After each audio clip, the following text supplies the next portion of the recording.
Do you wish you could get virtual attendees to turn their cameras on? Is engagement the number one issue on your virtual meetings? Do you want your meeting to be the most engaging virtual meeting? Well, welcome to the Engaging Virtual Meetings podcast. In this podcast, we'll talk to the top people around the world in virtual meetings and give you, the listener, the best ideas to host engaging virtual meetings. Make sure that you click subscribe so you can get the latest episode of the Engaging Virtual Meetings podcast. Now, let's welcome your host, the author of the #1 Amazon hot new release, Engaging Virtual Meetings, Chen.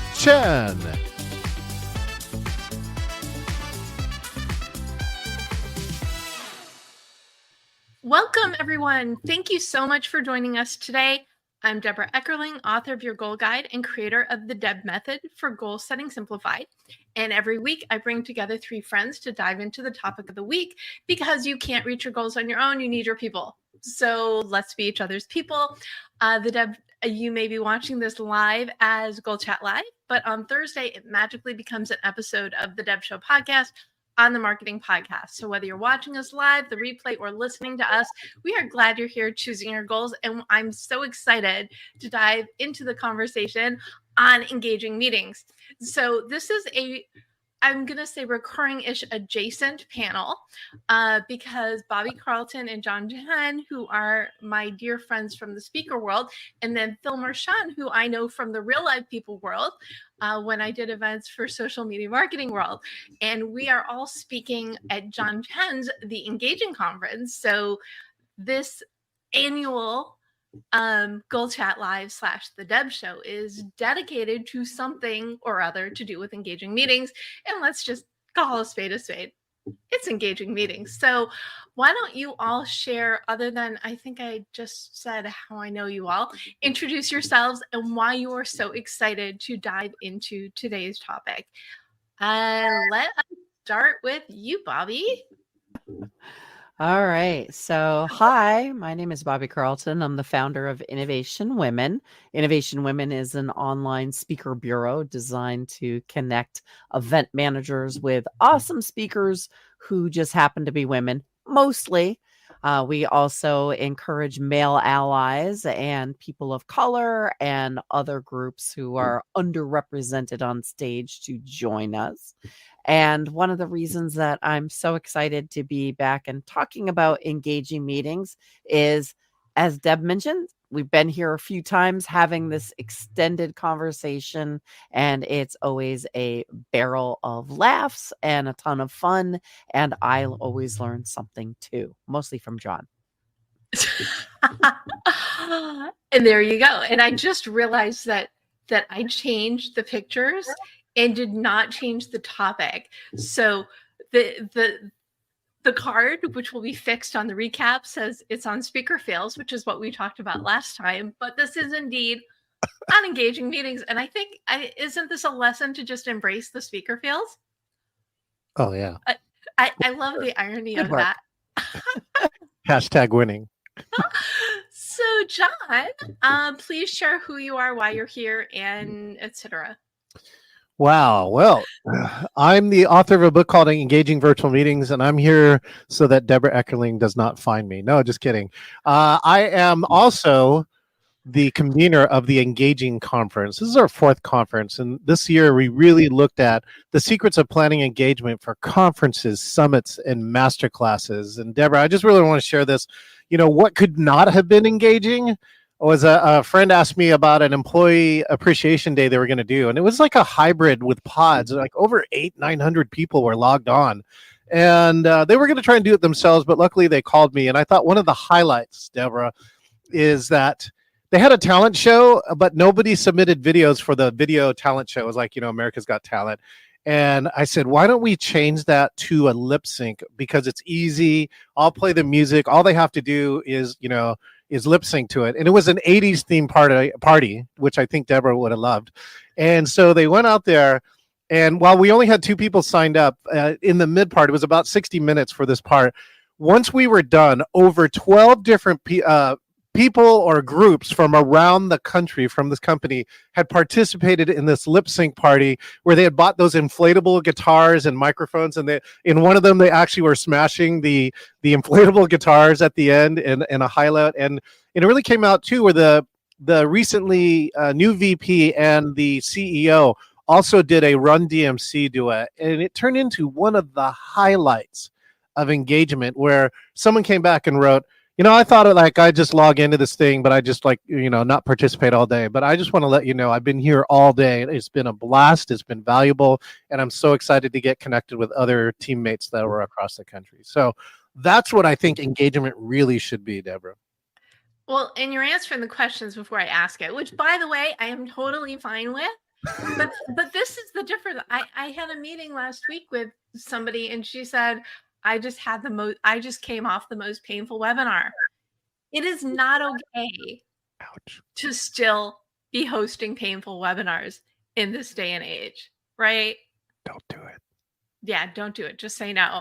And I'm excited. So this is my second year offering the PEP pre-event planning session happy hour on the 20th to get people really excited about the Engaging Conference. So really glad you are here. Of course, I will put this link in the chat, and all of this will be in the recap at thedebmethod.com/blog. But yeah, let's let Phil say hi, and then we can actually answer questions. Like that stops us. Phil, great to see you. And I'm glad to give away some content before I introduce myself as well. But no, I won't do that quite yet. My name is Phil. I am Director of Experience for Social Media Examiner, which, as you referred, Deb, you and I used to have the opportunity to work together. And it's been a while since we've been on a call together. So that's really exciting. I'm also the author of the new book called Unforgettable. I don't have a cool graphic on my screen like John because I'm not quite yet a cool kid. So I just carry around the real thing. But she's going to do that too, I'm sure, any second. Yeah, see, I know John. I can't outdo him. But I've got something for you. Normally I pull out a saxophone when I'm on these calls, but I was at a retreat last week, and the retreat kicked off doing something that probably you and all of your listeners have not done since you were a kid. And that is, we all got little kazoos, and we all got to explore our voices with the kazoo. And it's really fascinating because I ended up becoming the first ever conductor of the Social Media Examiner Kazoo Orchestra. And we were tapping into our inner child. And I think that's some of what making something engaging is allowing creativity, allowing people to be who they are, not who they think they're supposed to be. So to that end, let's go. I love the fanfare. And that is a huge part of why I do what I do, is I believe everybody should feel happy, fulfilled in some, if not all of their life. If they can't fix the big thing, at least do like small things on the side, whether they're passion projects or side hustles or whatever, but find the joy things. And that, I love that analogy, bring the joy into your meetings, and then everybody will feel it as well. So thank you for the fanfare and the kazoo intro. I can honestly say I have never been introduced via kazoo fanfare before. So you never know what's going to happen on GoalChatLive. I've never done it either. So how did you, and I know the answers to this, but people who are listening or watching may not, but can you give me the brief about how you got into the event space? And Phil, let's start with you. Yeah, so my story is very fun. I began by being a computer programmer at Boeing right out of college. And I very quickly realized that's not what I wanted to do with my life, even though I was pretty good at it. But I watched this program called Total Quality Management. And I said to myself, I want to do what that guy is doing. Now, he told me it took him 30 years of being a pastor and having a heart attack to get that job. I figured that's not a good career path. So I set on a faster route, and I began doing trainings for the nonprofit where I served. Then I worked for a corporate company for 3 years doing training. went to seminary and became a pastor, which is actually, it turns out, very good training for being an event organizer. And then in 2010, on the tail end of the Great Recession, I began working with Social Media Examiner, and we pivoted in 2013 from being an online only company to in person. And I was that director. And so I've had 20 years of experience doing things that are adjacent. Now I've got about 13 years of actually doing it inside a company, putting on large events.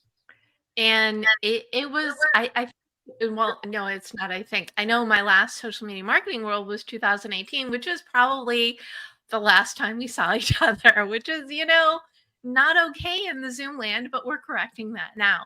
But it's all about, especially where SME and social media marketing world is concerned, is about giving people an experience, which is what you are oh so good at. So love that. And Bobbie, how did you get into this world? She says knowing the answer, but wanting Bobbie to tell people anyway. Actually, I spent a good part of my career avoiding events like the plague. So there's that. 2008, when the market fell off a cliff and the startup that I was working with ran out of money, I hung up a shingle and opened what I call my day job, which is running a PR and marketing firm. And at the time, social media was young and I wanted a sandbox to play in. So I started a startup event in Boston based on using social media to help promote local startups, called Innovation Nights. And over 11 years, we held 137 monthly events that helped launch 1,500 new products that got more than $4 billion in funding. Woo! And suddenly I'm the events queen, and I'm like, how did that happen? The way the best things do, by accidentally on purpose. and so, John, what is the short version of how you became you? I was a small child born in the South. Okay, let's fast forward a little. All right. Well, I looked into this, and on the events side, I mean, I actually grew up in events. I was a sponsored amateur skateboarder, and every skateboard contest is its own event. And it really wasn't about the contest. It was really about the people and the connection. So I started there. I was also president of Engineering Student Council and the president of ACM, Association of Computing Machinery. And events was one of the key parts, right, to engage membership. People show up, right? And I think that was another key aspect of learning the events business, as we were able to do things like quadruple membership by getting the right events in. And then as I went to Microsoft, and events, of course, continue to play a piece there. But then I decided to go to a Tony Robbins event. And if you have never personally been to a Tony Robbins event, may not be everybody's stick, but I can tell you this: it's an extraordinary event. I mean, like in the first 30 minutes of this event, people were throwing cigarettes, pills, and other things on stage, saying that they quit in the first 30 minutes. I'm like, wow, that's interesting. Let's figure out how to do that. So I've gone through a lot of his other trainings and incorporate a lot of other aspects for that. I'm a 15-year member of Meetings Professional International, and then really used all of it to create this company, which was known as Geoteaming at the time, where I have averaged about 140 to 160 corporate team building events a year. And inside of that, I mean, you really learn. I think the only thing that I've really learned now in the pandemic, which I think Bobbie will love, is that in team building, you kind of get 1% to 2% of the budget. But now in the pandemic, I learned how to create virtual and hybrid and now even engaging in-person meetings. And now we get all of the budget because you run the whole program. And that's what the meeting planner secret has always been, is that that the meeting planner can control quite a few things, especially engagement. And I look forward to diving into that. But that's how I got into the meetings industry. And I am also proud to share one other aspect, Deborah. I am one of the co-founders of API Event Profs. Event Profs is the most popular hashtag in the events industry, and API is for Asian Pacific Islanders. So I am one of the first creators of a Facebook group known as API Event Profs, where we are really looking at the impact Asian Pacific Islanders have in this events industry. Back to you, Deb. Thank you. And I think that all of that is so awesome. And the common theme, of course, being, as happens, you create your space, right? If there's something that you love and you love it enough, you're going to, I was going to say, nudge, fit, find those things in your passion to turn that from, okay, this would be nice to do, even if it's accidental, like Bobbie, to being, this is the life you want. And for me, and I did events, technically my second job, but my first job out of college was doing events for Barnes & Noble. So starting arranging bookstore events and getting to a point where I was actually, at an event at a bookstore is kind of like mind-blowing. But I've always been very pro events, because as I said before, you can't reach your goals on your own. You need your people. You need to develop these tribes so you can, everybody's part of everybody's tribe, right? It's all about that relationship development, networking, but also learning things. So event space kind of mushes them together, which we love, because it basically is anything and everything you need at your disposal in order to build your business, people, and information. But people still don't all love meetings. So why do people hate them so much? John? And I will say, originally the question was going to be, why do people love meetings? But I really think it is a love-hate.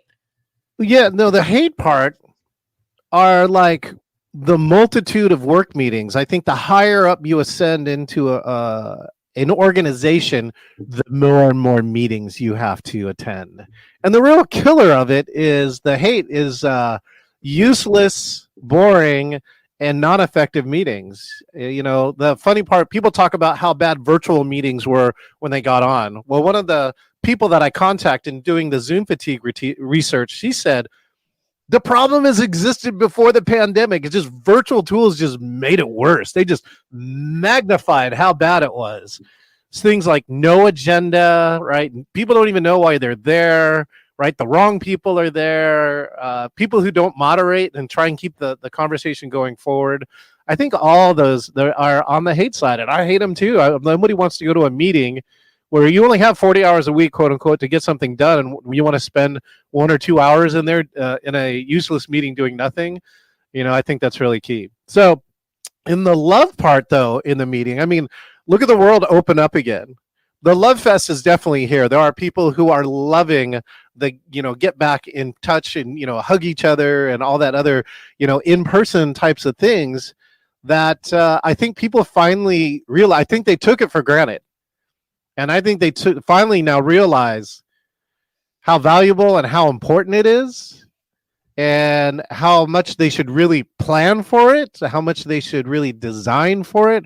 And then you can get a meeting that you can love. And I can tell you, there is a love fest coming back out right now of coming back together, right? Doing all the things that you can't do on virtual really well, the sidebar conversations, me whispering to Debra going, man, Bobbie is the awesomest speaker I've ever seen on stage.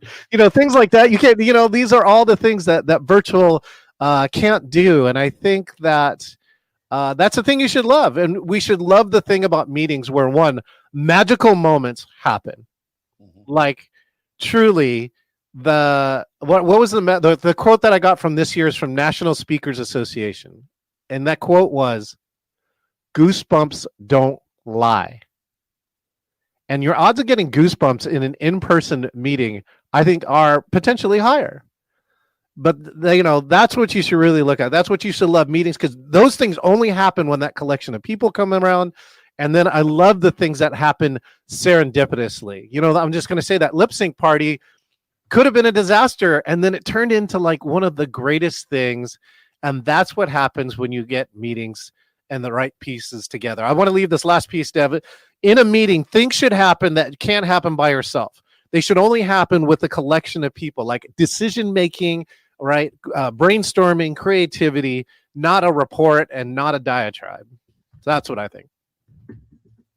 I love it.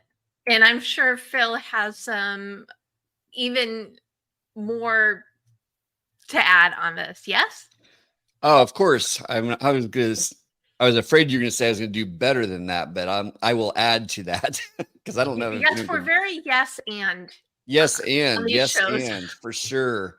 So, in terms of like, why do people hate meetings? This question was postured to me.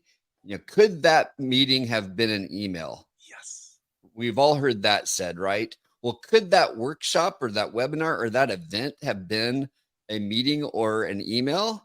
That's the way I think so many feel when they have gone to these conferences and events that are out there. They're bored to death. They're wondering why they're there. They're feeling forced. They feel like a cow who's lined up to get inoculated for the flu or whatever's coming out. That is the way it often feels when you go to events. It's like, I know I'm supposed to be here. I hope there's something good that comes out, but the effect of it is like an inoculation. You got a small dose of the real thing, but you didn't actually get the real thing. I think that is why people hate it, is like they know they have to do it, but they really dread it. And there's a lot of better things they could be doing with their time. But why do people love it? And I think I agree with all that John said in terms of the in-person versus the online. But goosebumps do happen online. John, you witnessed that at the event I ran last month. It can happen if people show up. I think the way people show up in person, though, is so much greater. And that's why in 30 minutes, people are making life-changing decisions at a Tony Robbins event. And there's a lot of things that are going on there that he's set people up for. But I would imagine that would be very difficult to happen in an online event. I was at a retreat last week where we did a bunch of crazy things together as a staff. And some of them you could look at the agenda and say, why are we doing that? Why are we doing that? It doesn't make sense, but it all had a purpose. And it led to some breakthroughs that happened toward the end of the event because we had created these common memories together. We had done things together that you would never have chosen to do on your own. And because of that, you're getting outside your comfort zone. And when you get outside your comfort zone, you're open to new ideas. You're open to new ways of seeing things and the way others on your team or the others in the world see it. And so I think that's part of why we love it, is not necessarily the pain of doing something uncomfortable, but the joy of what happens on the other side of it. The breakthrough, explosive ideas that can emerge, the new connections with someone that maybe you thought you didn't get along with. Now all of a sudden you realize, wow, this is my new best friend. Like Deb, you and I met that way. I watched you in action and said, hey, we've got to be friends. There's this thing we need to solve together because I saw something in you that if it had remained online, never would have happened. So I think people love it because of those experiences they can have, the breakthroughs that can occur when they leave the office, they leave the home, they are in a new situation where hopefully you've created this environment where they're entering into this other world, so to speak. And all of a sudden they're able to look at their life and look at possibilities in a very different way. And I think that's what people love, is when they walk away with those ideas and then hopefully go back home and do something about it. 100%. Absolutely. And I do remember before I worked that first social marketing world, I said, Phil, we don't know each other very well, but you do not want me in a corner spinning signs. We need to find projects for me. Yes, I do remember that. And you were much more than a sign spinner, although I think you can spin signs. I've never actually tried, but I think that's what led to me creating table talks for that very first social media marketing world we did together. So there you go. Spin topics, not signs. I do. This is true. Absolutely. I love it. Bobbie, Phil took what I was going to say. Well, if you weren't coughing, I would have gone to you in alphabetical order first. There's more to be said. Oh, yes. There's so much more to be said. I mean, where else can you go to exotic places, meet fascinating people, and get coughed on them and get COVID from them? What? Gee, from experience much? Yeah. I'm still positive. But you're here because we're in right. an online setting and still available to connect with and share your wealth of knowledge. Exactly. So Score even one for though virtual. I managed to avoid COVID for 3.5 years, I did manage to pick it up 10 days ago at an event. Still love seeing everybody, not loving getting COVID.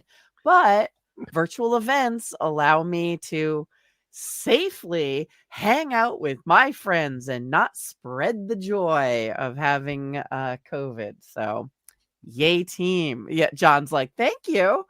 I mean, I'm not gonna lie, I love going to a physical event, seeing people. I'm a hugger. I actually every single week host an event called Speaker Friend Friday. Some weeks I host 2 of them in a single day. And we have anywhere between 50 and 100 people that show up for these on a weekly basis. And people get so excited. They make new friends, they make new business contacts. And like, really, the only thing missing for a lot of them is connecting in person.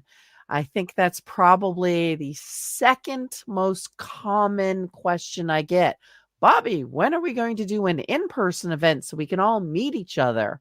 Like, this is a crowd that sends me text messages with pictures of them meeting their speaker friends when they go and travel to an event and speak somewhere.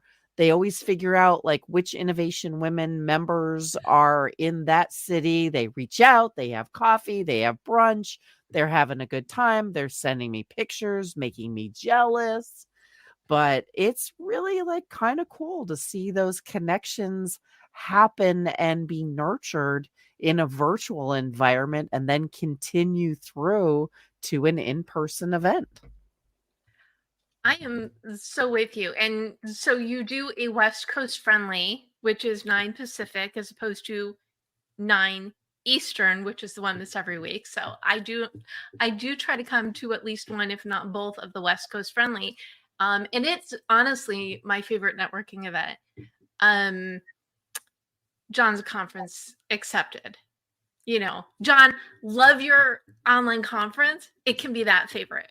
But Bobbie, every week I will meet, and I host these meet and greets for potential guests. And some of the people, if I just meet them at Speaker Friends in the breakout room, I'll just book them. Everybody else, I say, come to one of my Wednesdays meetups so we can really get you on my show on the right topic.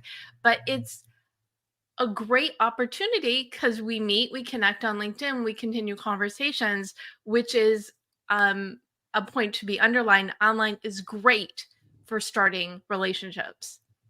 Absolutely. And I think giving people the chance to connect is so important in virtual events. So the way that Speaker Friends work is we do introductions, super fast, very basic, 15 seconds.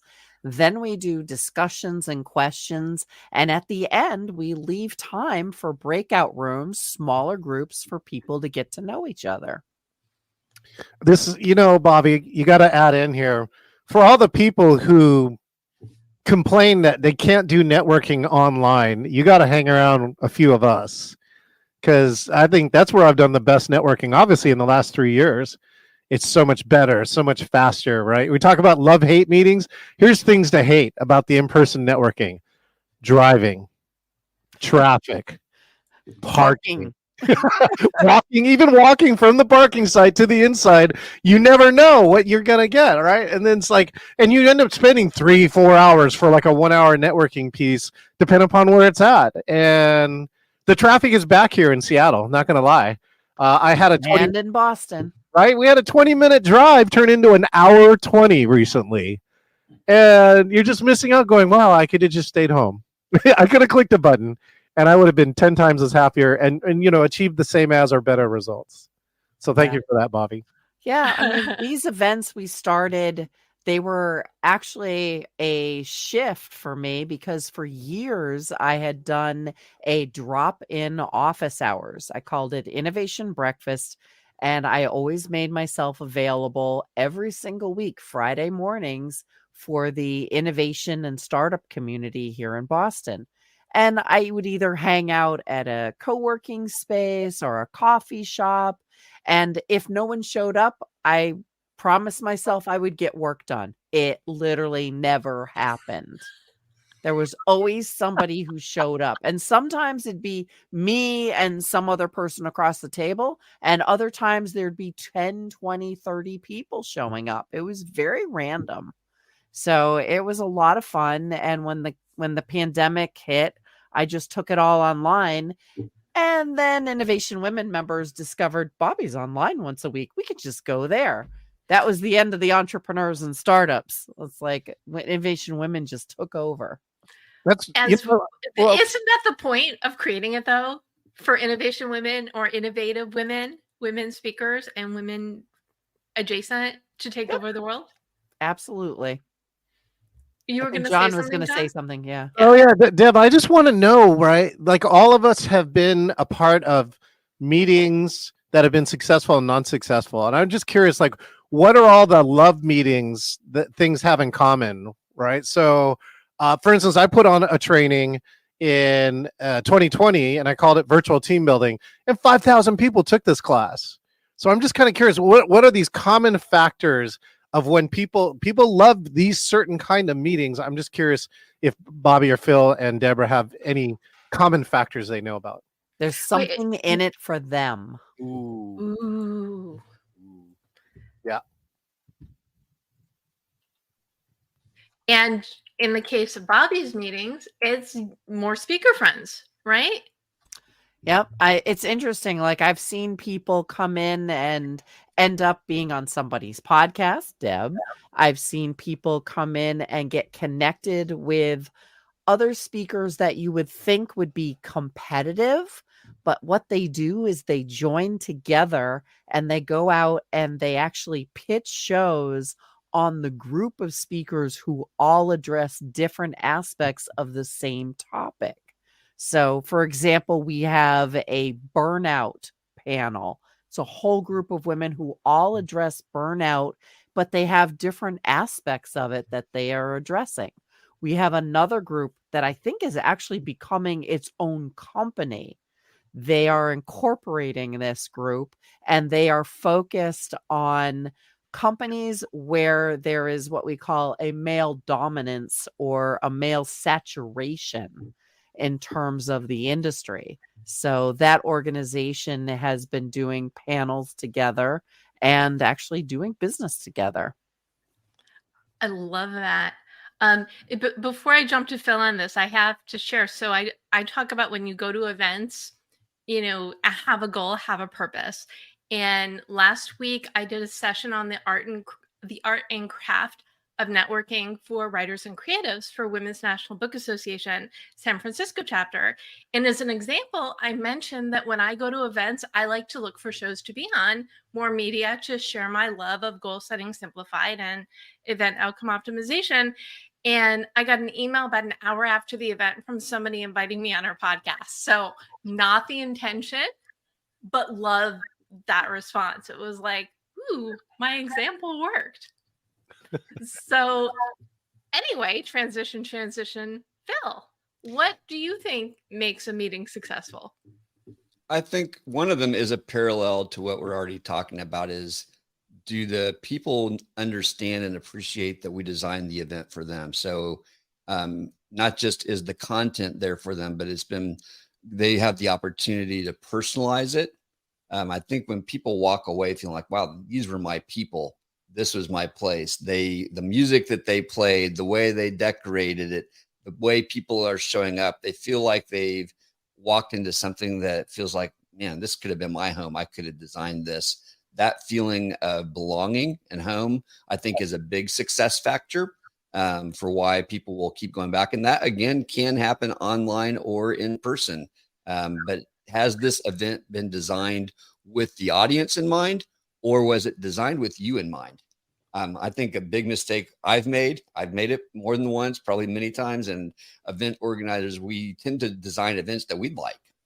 And unless we are the target audience, that's probably not a good idea. And it takes a long time and a lot of humility to let go of what you think you would like and to really get to know and understand what it is that audience is going to like. So I think that's one of the big things. There's lots of them, though, that will affect what content is being talked about. Have you actually taken the time to get to know what people want to talk about?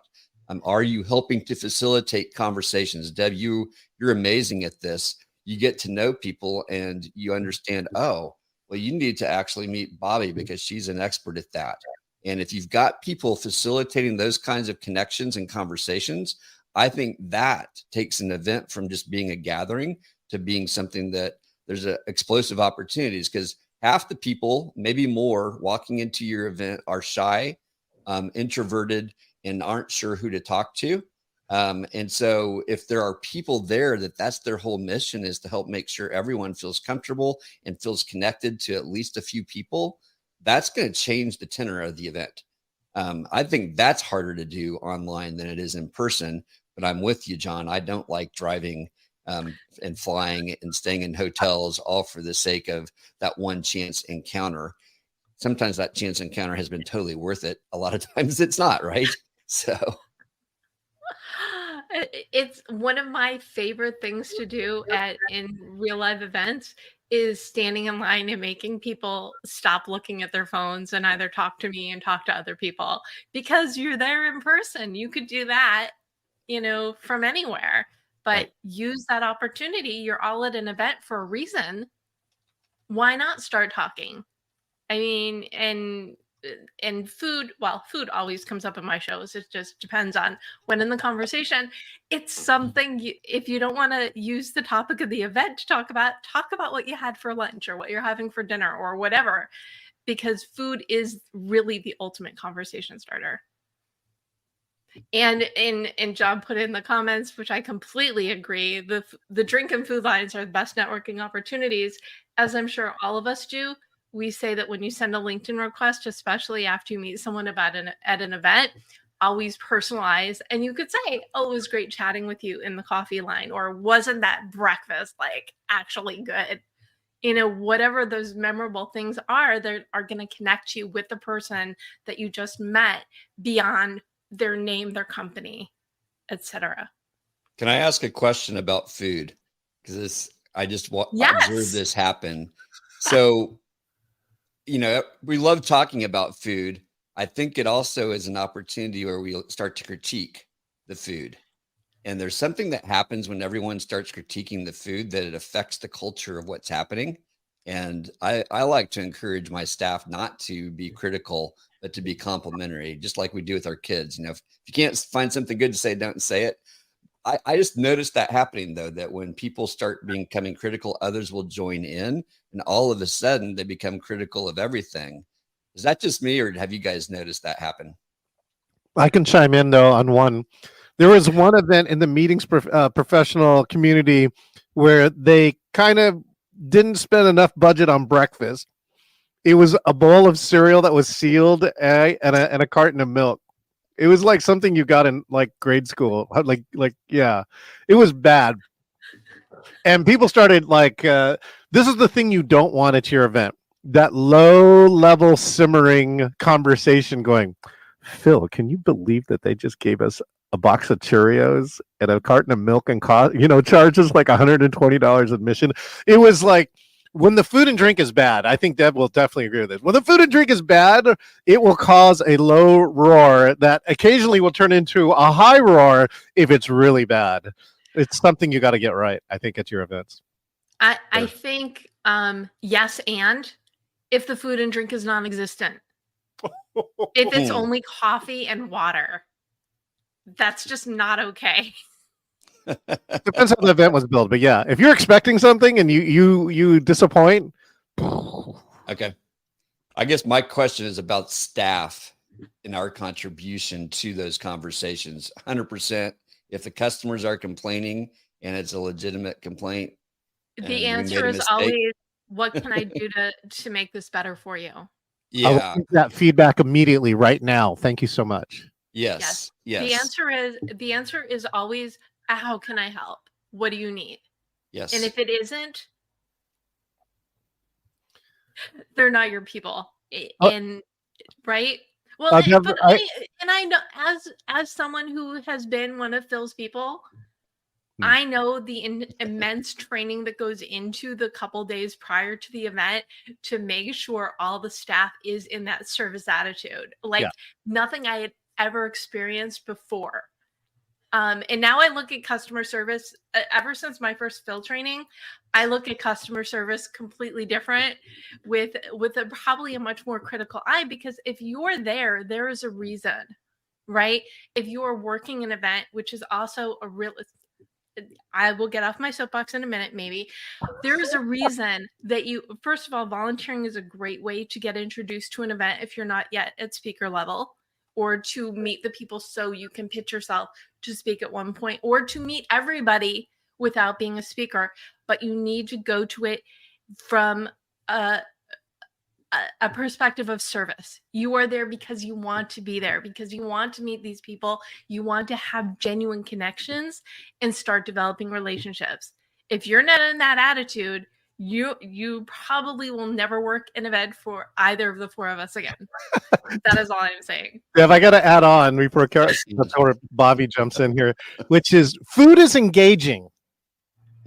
Really one of the keys. And that's why food and drink has to get right, because otherwise it gets in the way of the real key other goals of the meeting, which are usually networking and education. So one of them is, I was once the VP of membership here for our meetings professional, or MPI chapter.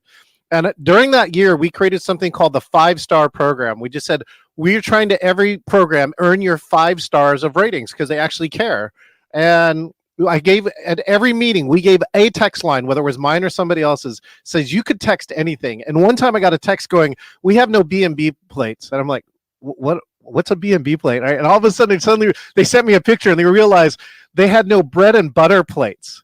So they were taking the bread and butter and putting it on their coffee cups that were empty. And this was just a massive distraction for this table. But they had texted me about it, and like not more than 60 seconds later, I'm coming in with bread and butter plates for them that I had gotten from the hotel.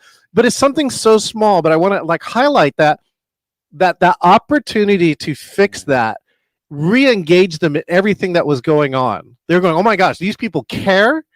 Right. And that they, even if they made a mistake, that will go through this. And Deb, hopefully later on, I can tell you the story about food is engaging, about the most amazing spring roll I have ever eaten. But I'll just leave you with, food is engaging. Now I need to know about the spring roll. Can you tell it in like 30 seconds? Oh, Bobbie. Okay. Bobbie, let me. The short version is, have you ever been to Alinea? What do you? Alinea is one of the top. It was number 7 on San Pellegrino's restaurants in the world, meaning it was the number 1 restaurant in the United States at the time. And the reason why I did this, I was asked to keynote at ILEA, right? The international. Wait, it's not that. It's what's the catering executives, right? It's the catering executives and events. Anyways, so there's a bunch of food at the event. So I'm telling the story. And they put on 2 chopsticks and put something down that's clear and it has flowers in the middle of it. And then 3 courses go on, and they don't tell you why they put this there. So all of us are sitting there going, what the heck is this thing for? 4 courses later, they come out and they bring this square piece, and it has like 20 different dots of flavorings on it. And they take that down. The 2 wood pieces come out. They go and they make 4 points. Then they finally take this piece that turns out it's clear rice paper with edible flowers, Deb. And they drape it over this and then put in there, and it is the best spring roll because they put a filling in there.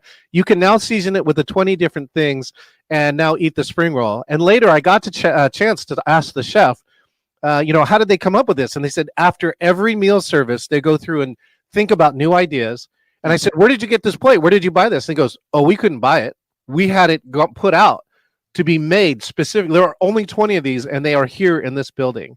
And that blew me away even more about how much care they put into like one piece of food. Wow. I feel like it's a really good analogy for events and meetings, right? Because you want to get it right. You want to put flavors that appeal to everyone, and you want people to come away with talking good things about the experience.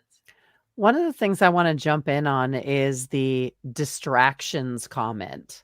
Okay. You don't want your food to be a distraction. And there is something big time to be said for appropriate food and beverage at your event. There's a couple of examples I have. Number one year I went to South by Southwest, and a very well-known nonprofit had an incredibly extravagant meal. And it was a little off-putting, I have to admit. I mean, not kidding. I think it was a fantastic meal, but at the same time, this is a nonprofit, and I almost felt guilty eating. Right. So that's an appropriate level. I've also been to events where the meals were so good that they literally took people out of the meeting. One of them was the example for one of our Mass Innovation Nights events. So Innovation Nights, we generally were hosting them in different locations all over the Boston area. Big companies would host the events, and they would take care of the catering, the beverages, the location, everything. But we'd always warn them, don't go too crazy, because it's really hard to tweet when you have a wine glass in one hand and a plate in the other.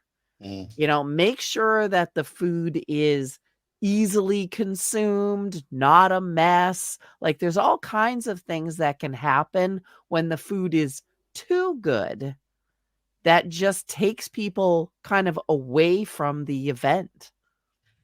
So spaghetti and meatballs? No. No. Hashtag hard no. First date hard no. None of those donuts with the powdered sugar, okay? Just saying. Beignets. Oh my gosh, Yeah. beignets. Yes. They go great on beards. I always wear black. Not a good thing for me. Yeah. That's great. I'm still on the powdered donuts because people always serve them. What are they thinking? That they're yummy? Okay, fine. That they're not even the good donuts. We only want the cider donuts. It's or that the season. or the stuff, the chocolate. Is it the Boston cream? Are those Boston the ones that with the cream. chocolate and the cream inside? Ugh, those are the best. Oh, No spaghetti, no powdered donuts. I think we're on to something there. We should put together a list of the top 10 worst foods to have at an event. No spaghetti. Anything else to add? Any other bad foods to add before we move on to goals? Well, ribs in the wrong place, right? Handheld messy food. Yeah. Durian could be on the list. Oh yeah, no durian. If it requires a fork and a knife, it's probably not good for a networking event. It should be something that you can actually pick up if you're comfortable doing Finger foods. Yep. Finger foods, but not greasy or messy finger foods. Yes. Exactly. So I'm gonna go and second John's ribs. Yeah. Nope on the ribs. I love making ribs right now. Sounds good. I'm getting hungry. You guys are making me hungry, and it's dinner time where I live. So thank I'm you. trying to find you a picture of beignets, Deborah. I have a recent New Orleans trip, and I do have a beautiful picture of a beignet. I'll bring it up here in a sec. Ooh, that sounds. And then we have to talk about the foods that can kill you. Hello, I'm allergic to nuts. Oh. Nuts, Yeah. tree nuts are the most common allergen. Yep. I cannot tell you the number of times I have been to conferences and events where it's like, hey, here's the cashew chicken. Hey, here's the almonds toasted and strewn across the salad. No. Yeah. Like, there was one event I went to, I swear to God, every single food item had nuts in it. Wow. I was like, come on. I'm going to give a shout out to On the way back at McDonald's. I want to give a big shout out to my friend Tracy Stuckrath, who is Meeting at an Eating. Check out her podcast and all the things that she's been trying to teach meeting professionals to do about labeling, especially, Bobbie. Yeah. Yes, That's labeling. Sounds like I need to have her on this show. Oh yeah, she'd be a perfect guest. Okay, invite her to my next meet and greet, please, and thank you. And I know that like nobody gets super excited about, the packaged granola bars and stuff like that, but I do because they always have the ingredients printed on them. Mm. So I will and not always die. be aware of allergies, but also be aware that some people do not eat meat or Yeah. fish. Right. Choices. Or Oh, vegetables. choices. Wait, Hello, Yeah, you got gluten. to have a lot of choices, cover all the different categories. It's tough, but it's worth doing, and good venues, good chefs will know how to do it. Yes. so if you do food, do it well. If you do food easy, just have more than the little cereal boxes, have granola bars and other, grab and go kinds of snacks to make sure you don't hear the stomach grumbling from the Don't stage. kill your guests. Good rule of You also thumb. don't want to put your guests to sleep right after lunch and feed them, meatloaf and potatoes, and then watch them doze all afternoon.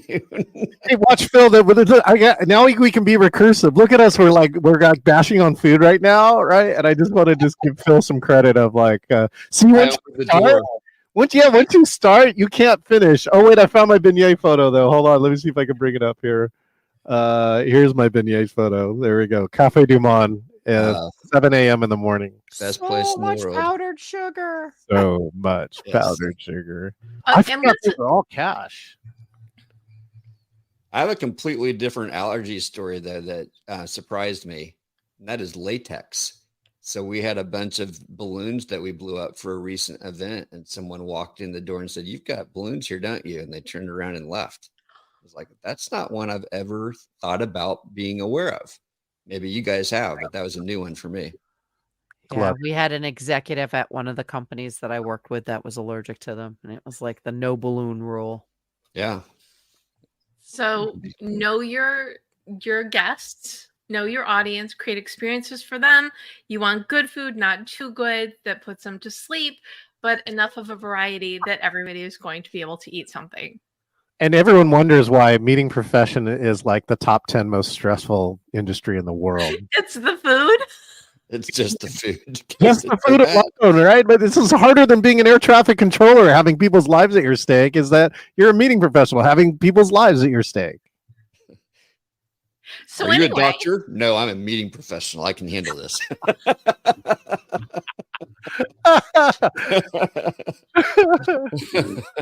I only play one. I'm used to taste buds with Deb getting me hungry, and but I should know that this show does have that ability as well. So thank you You're just for gonna have to reuse this episode for your next taste buds with Deb, and you're done. I once had a speaker who was a vegetarian who kept kosher, and between those two things, I was like, oh no, it wasn't vegetarian, vegan, and kept kosher. I was like, I don't know what to feed this person. Oh, Bobbie, I got to shout out though my good friend Nicole Smith, who got Alpha Gal. Have you ever heard of Alpha Gal? Oh, no meat, right? No mammal. No mammals. No mammal. And so we visited. She actually drove to visit us because it was really cool. We had only met each other virtually for over a year, and she and her husband actually drove to New Orleans to meet me and Donna. And she took us on a tour of all the vegan restaurants in New Orleans, and it was actually really interesting and cool because these are totally restaurants I would never go to. Right. And I don't have to eat vegan, but I like the food. And it was really cool to see some of the top New Orleans vegan restaurants really kind of show off. So it was cool. I actually worked with an executive for a German company, and he and his wife were vegetarian. And so we're in Germany eating at all the vegetarian restaurants, all like 3 of them. Maybe. Yeah. It's not like LA where there's one in every block next to the Starbucks and the yoga This studio. was also a while ago, so it was even harder. I can't even imagine. I imagine it's probably better today, but that was hard. It was like Midwest hard. Yeah. As someone proudly from the Midwest who proudly now lives in LA, yes, you can't. I mean, you can go to the Midwest and probably eat well vegan, but you're in the Midwest. Why would you want to? Yeah. You can also is make harder. fun games out of the whole food thing when you're going to a conference. One of the things that I've done a few years is try to have tacos at every meal at South by Southwest. I'm there for 5 days. Tacos 3 meals a day plus snacks. Ooh. It's Really? possible. And not even repeating tacos. No. It's been a while since I've been to South by, but it's definitely doable Absolutely. to Breakfast only eat tacos tacos. for the win. So anyway, Tacos are engaging too. I'll leave it at Oh yeah. tacos they're probably the most engaging food because you can put like anything in them, right? very viral. Just Social wrap media. it up in a tortilla, Anything in a tortilla. right? It's sort of like you can waffle anything and you could taco anything. Mm-hmm. And it's also a way to get kids involved and to eat something. So that works. But also adults. I mean, I would imagine a taco bar Oh, would make yeah. a great event food. A baked potato bar. Walking So tacos. You guys had those? Oh, yeah. Yummy. wait, what are they? It's basically Fritos in the little Frito foil container that they put stuff in. Or And then Doritos. You Or pour stuff over it, so you make your own taco inside the bag with Fritos as the base and walk around and eat it. It's very messy though. Probably not a good conference food. eh, Good after conference food. You're tired. Sean's It's like making your me hungry conference again. reward. It's at least engaging my stomach. South by Southwest, you're walking 17 miles. You need your energy food. There you go. So why not? That's true because they never do have the same. It's what, like a mile away, 2 sessions, right? That's the shortest distance between 2 sessions is a straight mile at South by. I think, Deb, one of the things that they look at as a, since we're on the food trends, is engaging food. Is that like a taco bar, or there's been a lot of Asian Pacific Islander things where they're giving the small, looks like, the takeout box as your container. There's a bunch of those things where you can make something the way you want it. And I also think that's another key element to engaging, right? And so talk about Phil. Phil said, what if this event was made for you? Well, what if you were given the choices that you could take the parts of an event that only you like, which is different than what somebody else likes. And so that's kind of like, what is your buffet in your event, right? And I think that engaging food is like that because it gives you the choice to make the thing that you like, the you want, the way you want it. How did we end up down this path? Because tacos, Bobbie, it's your fault. we ended on this path because food and conferences go hand. Actually, Phil asked the question. Thank you for this tangent. You're welcome. I think. No, I it was definitely genuine. learned. Thank you for this tangent, Phil. This has been such a wonderful conversation. I know we can go another hour, but I do want to be cognizant of everybody's time. Before we wrap, though, I would love for each of you to gift a goal to our audience, whether as a meeting planner or even, I guess attendees as well, how they can get the most out of meetings, making it engaging for themselves. But what is your favorite engaging meeting tip? I will leave it vague because I love vague. John, what goal do you want to gift? I want to gift this goal, which is give control to your attendees. Right? That we're looking for the more politically correct version, but someone always gave this to me. Let the inmates run the asylum. And what I mean by that is give your attendees different places where they can take control of what they're doing. And I think that's one of the key important parts for engagement is let people decide what they want to do, right? If they want to go to a keynote, go to a keynote. If they want to network, if me and Phil want to just sit around and have a beer and have a conversation, that might be the most valuable part of the conference for me. And so, so look for different parts when you can give control to your attendees and let them make their own choice. I bet you 99% of the time, they will make a choice that will make them happy. And speaking of making them happy, right, October 23rd to 25th, and come see Deb on October 20th so you can set goals and get the most value because her code is right here, EVM Deb Eckerling. you get that. You get 50% off, especially if you're one of our amazing VIPs. Back to you, Deb. Well, and thank you for sharing that. And that will also be in the recap, which you can get at thedebmethod.com/blog, along with the highlights of this conversation. So thank you for sharing that. And I'm very excited. It is my second year doing a pep talk for the Engaging Conference, FKA Engaging Virtual Meetings Conference. It's going to be awesome. Okay, Bobbie, what goal do you wish to gift? So obviously, a lot of the work that I do is with the speakers and kind of tacking on to John's letting people have control, giving them control. If you are a speaker, I want you to make it easy for the audience to understand what your session is about. Okay. We all love the super creative titles and the far reaching analogies, but one of the pieces of feedback that event managers hate to get is I ended up in the wrong place or the wrong session, or this session wasn't what I expected. So again, we all love creativity. Just don't get so creative that people aren't quite certain what you're talking about. Over to you. I think it's don't get too creative.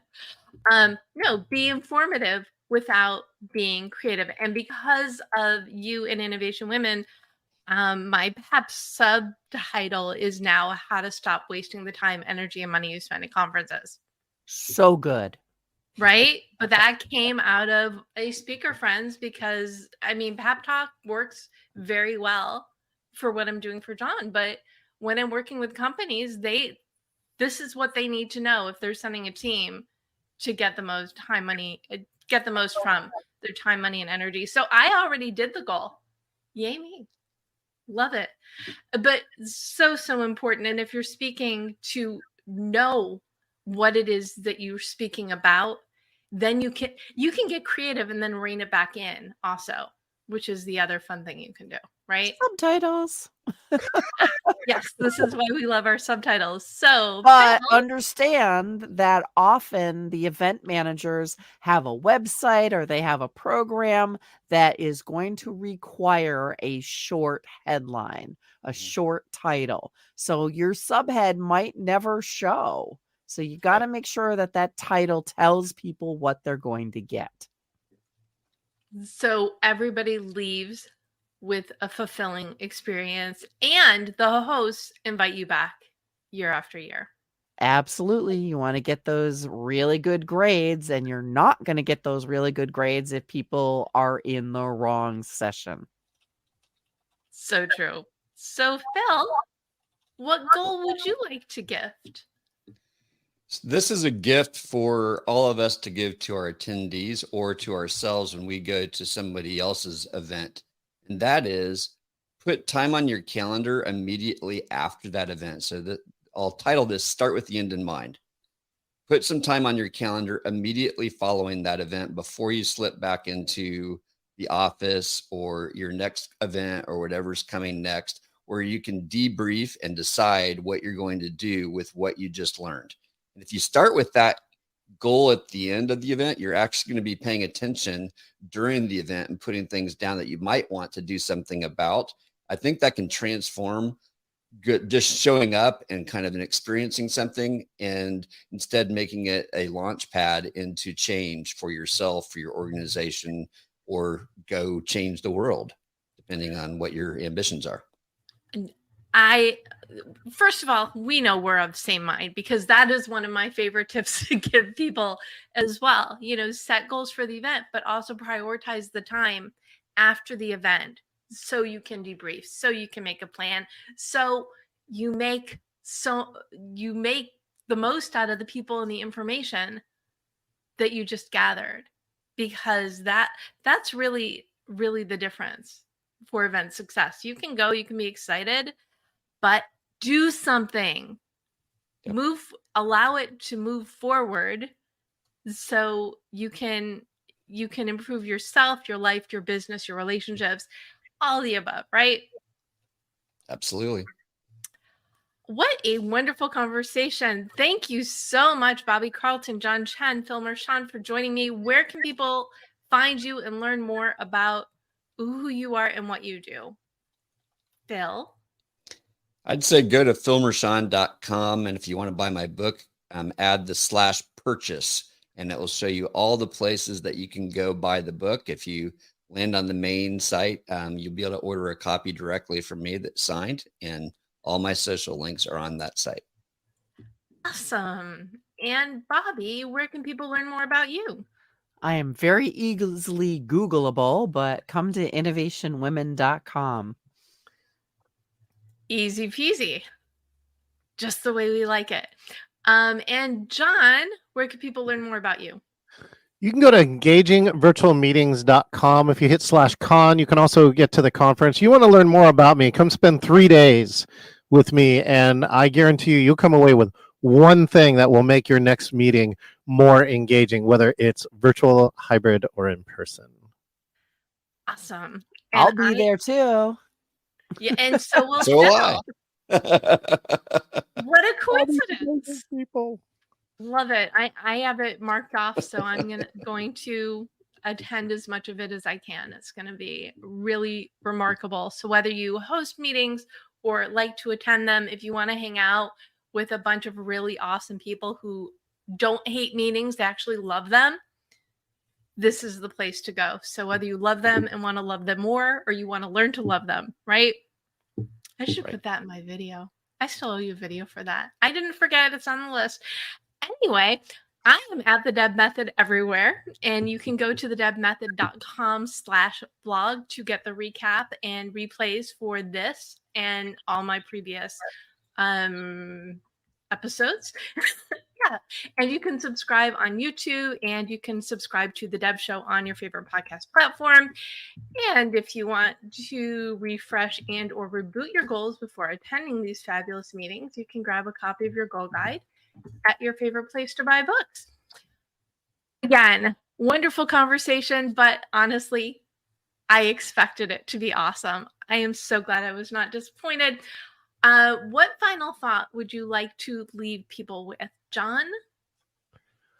Oh my gosh. You want engagement? Engage. I'll leave you with that, which is engage your audience. Just look and figure out how you can have a plan to engage every single person before the end of that.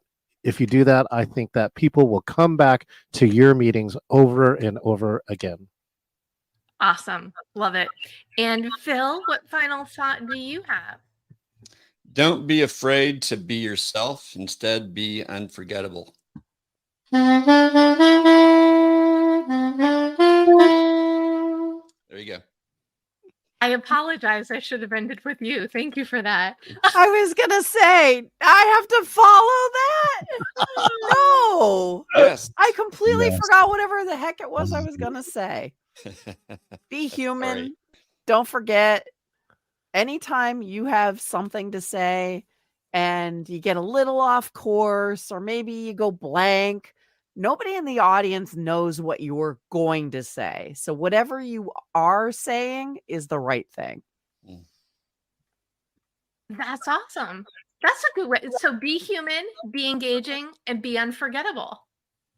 Okay, we've figured out the secrets to engaging success. Thank you again, Chen, Bobbie Carlton, and Phil Mershon for joining me today. And thank you, whether you're watching GoalChatLive live or the replay, or you are watching this as an episode of The Deb Show on the Marketing Podcast Network. We are so glad you've chosen yourself, your goals, and to learn more about engaging meetings. Go. Be engaging, be human, be unforgettable. Go out there, go for it, because we know you can do it. This is John Chen, the author of the Amazon #1 hot new release, Engaging Virtual Meetings. I personally want to say thank you for listening to the Engaging Virtual Meetings podcast. It is my passion to help you eliminate bad virtual meetings. Make sure that you click subscribe so that you can get the latest episode of the Engaging Virtual Meetings podcast with all of the latest ideas. Hey, I want to meet you. If you want to talk about a virtual meeting challenge, or if you want to be the next guest on the Engaging Virtual Meetings podcast, just go to engagingvirtualmeetings.com/meet. That's engagingvirtualmeetings.com/meet, MEET, and find your best time to meet up. Thank you, and I look forward to engaging with you online.